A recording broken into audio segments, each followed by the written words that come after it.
श्री शाम तो फ्रेंड्स देखो, ये दुर्गा कवच है। ये यहाँ पे लिखा है अतदेव कवचम। ये संस्कृत में, मैं आपको हिंदी में पढ़ के बताती हूँ। और हिंदी में पढ़ के इसलिए बताती हूँ फ्रेंड्स, जो आपको समझ में आना चाहिए इसका मतलब क्या है और इसके फल क्या है।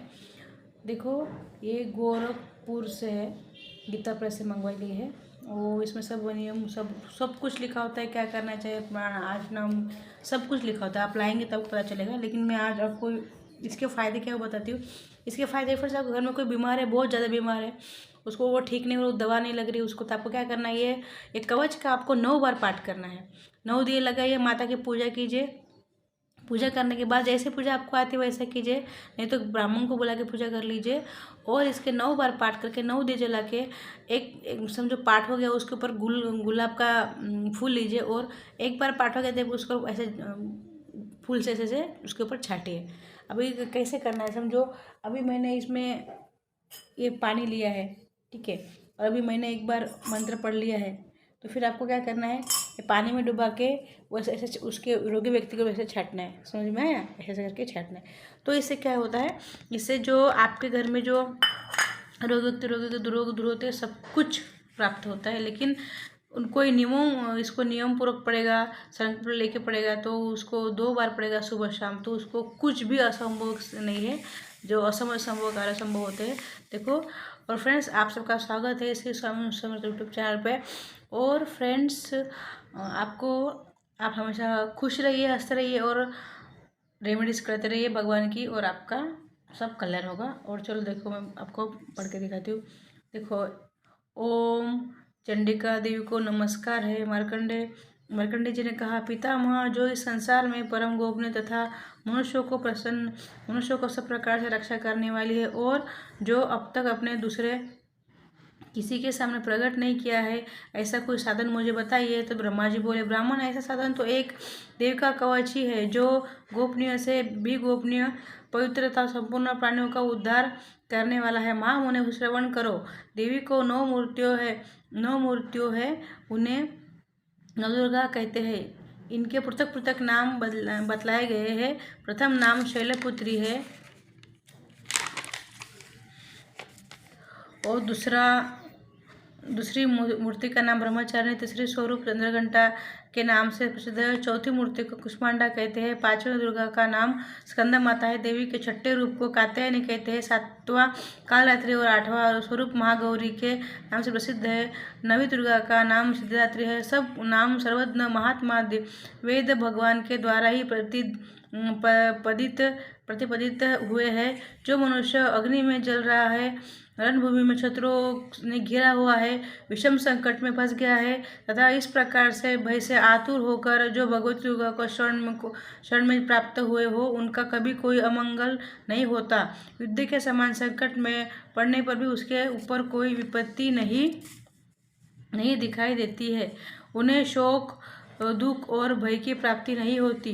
जिन्होंने भक्तिपूर्वक देव का स्मरण किया है, उनका निश्चय ही अभ्युदय होता है। देवेश्वर जो तुम्हारा चिंतन करते हैं, उनका तुम निसंदेह रक्षा करते हो। चामुंडा देवी प्रेत पर आरूढ़ होती है। वाराही भैंस पर सवारी करती है। इंद्र का वाहन ऐरावत हाथी है। वैष्णो देवी का गरुड़ पर के आसन जमाती है। महेश्वरी ऋषभ पर आरूढ़ होती है। कौमारी का वाहन मयूर है, और भगवान विष्णु की प्रियतमा लक्ष्मी जी का कमल के आसन पर विराजमान है, और हाथों में कमल धारण किए हुए है। ऋषभ पर आरूढ़ ईश्वरी देवी ने श्वेत रूप धारण कर रखा है। ब्रह्मा देवी हंस पर बैठी हुई है, और सब प्रकार के आभूषणों से विभूषित है। इस प्रकार ये सभी माताएं सब प्रकार के योग शक्ति से प्रसन्न है। इनके शिव और भी बहुत सी देवियाँ हैं, जो अनेक प्रकार के आभूषणों को शोभाओं से युक्त तथा नाना प्रकार के रत्नों से सुशोभित है। ये संपूर्ण देवियाँ क्रोध में भरी हुई है, और भक्तों की रक्षा के लिए रथ पर बैठी दिखाई देती है। ये शंख, चक्र, गदा, शक्ति, हल और मुसल, खेटक और तोमर, परशु तथा पाश, कुंत और त्रिशूल एवं उत्तम सारंग, धनुष आदि वस्त्र शस्त्र अपने हाथों में धारण करती है। दैत्यों के शरीर का नाश करना, भक्तों को अभयदान देना और देवताओं को कल्याण कर, यही उनके शास्त्र धारण करने का उद्देश्य है। कवच आरंभ करने से पहले इस प्रकार प्रार्थना करनी है। महान रौद्र रूप, अत्यंत घोर पराक्रम, महान बल और महान उत्साह वाली देवी, तुम महान भय का नाश करने वाली हो, तुम्हें नमस्कार है। तुम्हारी ओर देखना भी कठिन है। शत्रु का भय बढ़ाने वाली जगदम्बिके मेरी रक्षा करो। पूर्व दिशा में इंद्री मेरी रक्षा करो। अग्निकोण में अग्निशक्ति दिशा में दक्षिण दिशा में वाराही तथा नैऋत्य कोणों में खड्गधारिणी में रक्षा करो। पश्चिम दिशा में वरुणी और वायव्य कोण में मूर्ख पर सवारी करने वाली देवी मेरी रक्षा करो।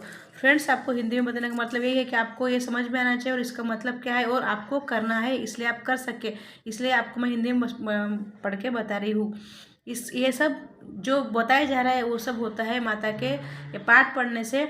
इसमें बताया गया है कि आपको 4 दिशा से 10 दिशा की रक्षा होती है, वो रक्षा होती ही है इससे।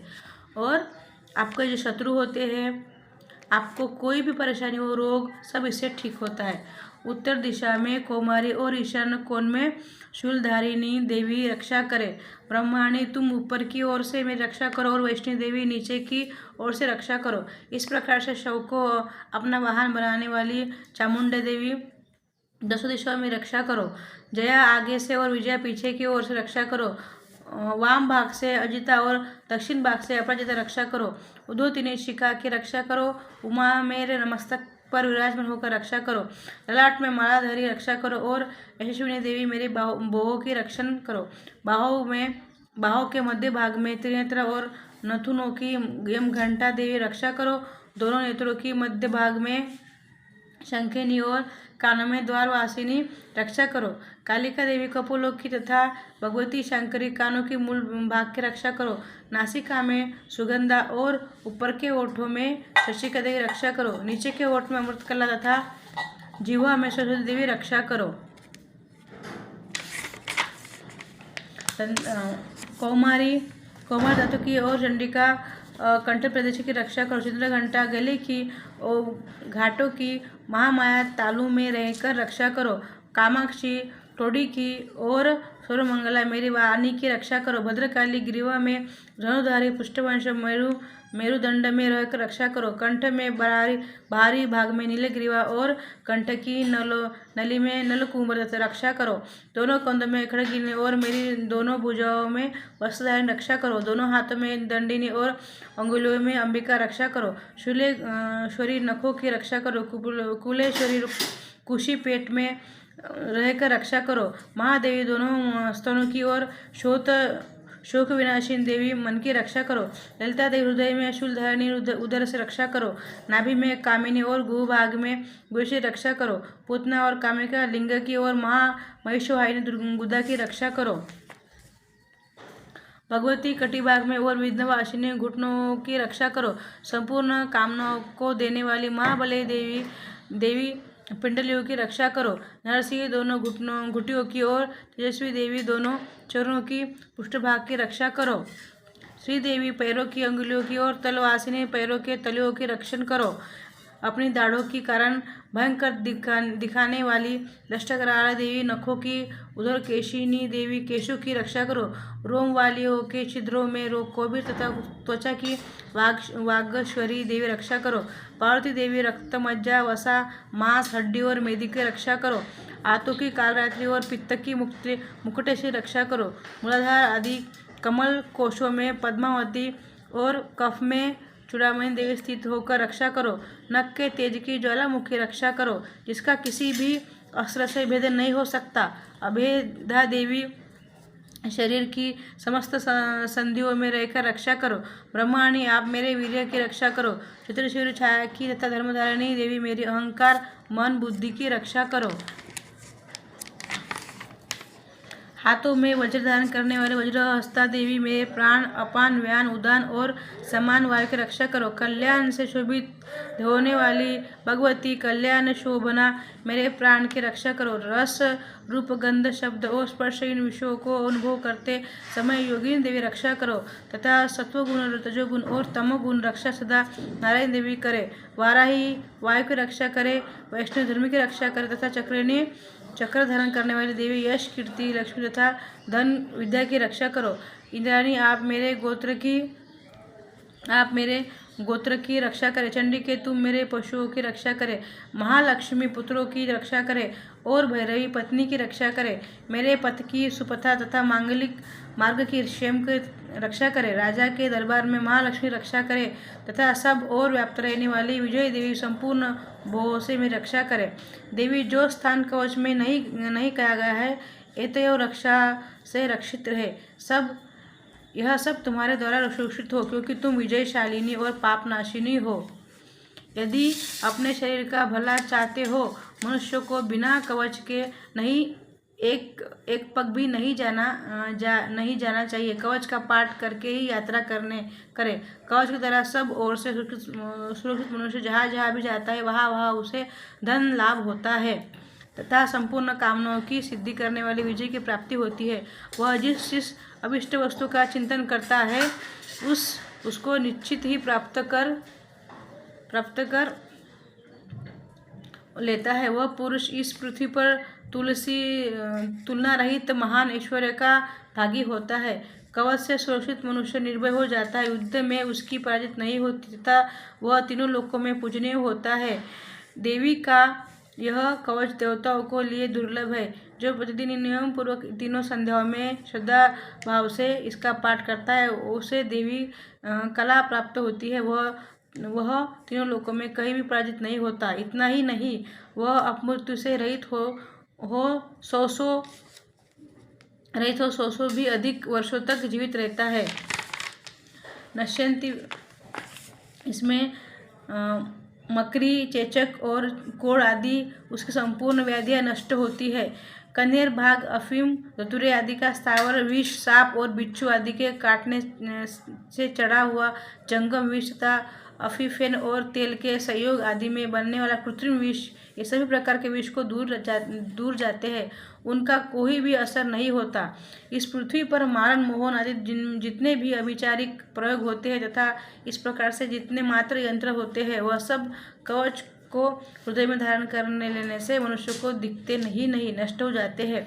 ये नहीं, पृथ्वी पर विचरण करने वाला ग्राम देवता, आकाशचारी देव, विशेष जल के संबंध से प्रकट होने वाले गण, उपदेश मात्र से सिद्ध होने वाले निम्न कोटि के देवता, अपने जन्म के साथ प्रकट होने वाले देवता, कुल देवता, माला, कंठमाला आदि, डाकिनी, शाकिनी, अंतरिक्ष से विचरने वाली अत्यंत बलवती भयानक डाकिनियाँ, ग्रह, भूत, पिशाच, यक्ष, गंधर्व, राक्षस, ब्रह्म राक्षस, वेताल, कुष्मांड और भैरव आदि अनिष्टकारक देवता भी हृदय में कवच धारण किए रहने पर उस मनुष्य का देखते ही भाग जाते हैं। कवचधारी मनुष्य राजा से सम्मान वृद्धि प्राप्त होती है। यह कवच मनुष्य को तेज की वृद्धि प्रदान करने वाला और उत्तम है। कवच का पाठ करने वाले पुरुष अपनी कीर्ति से विभूषित भूतल पर अपने सुयश साथ वृद्धि को प्राप्त होता है। जो पहले कवच का पाठ करके बाद उसके सप्तशती का पाठ करता है, उसकी जब तक वन, पर्वत और कानों को सहित यह पृथ्वी टिकी रहती है, तब तक यह पुत्र, पौत्र आदि संतान परंपरा बनी रहती है। फिर देह का अंत होने पर वह दुर्लभ भगवती महामाया के प्रसाद से उस नित्य ब्रह्म पद को प्राप्त होता है, जो देवताओं को लिए भी दुर्लभ है। यह सुंदर दिव्य रूप धारण करता है, कल्याणमयी शिव के साथ आनंद का भागी होता है। तो फ्रेंड्स, मैंने आपको ये बताया कवच, आपने देखा हिंदी में बताने से आपको इसका सब क्या क्या फ़ायदा है आपको मालूम हुआ होगा। तो अगर आप ये पाठ करेंगे 2 टाइम या 3 टाइम संकल्प लेके करेंगे, तो आपको जो भी आपके शरीर में जो भी होगा वो सब समाप्त हो जाएगा। आप पे शत्रु कोई कुछ नहीं करेंगे और आपके घर में सभी सिद्धियां आके ठहर जाएगी और आपके शरीर की रक्षा तो होने ही वाली और आपके साथ सब कुछ अच्छा होगा और कोई भी आपका बुरा नहीं कर पाएगा और आपके धन, आयु और सब कुछ ये आपको देता है। तो फ्रेंड्स, आप सबको नवरात्रि में, अब नवरात्रि के 9 दिन अभी तो बाकी है, 5 दिन बाकी है, तो आपको संकल्प लेके एक शुरुआत कर देनी चाहिए। क्योंकि नवरात्रि से जो भी हम शुरुआत करते हैं किसी भी काम का, तो वो ज़्यादा फलदायी होते हैं। तो नवरात्रि गुप्त चुनाव शुरू है, तो आज से आप संकल्प लेके करना शुरू कर दीजिए, तो आपके सभी काम अच्छे होंगे और आपको सब कुछ प्राप्त होगा फ्रेंड्स। इस प्रकार से श्री स्वामी समर्थ फ्रेंड्स।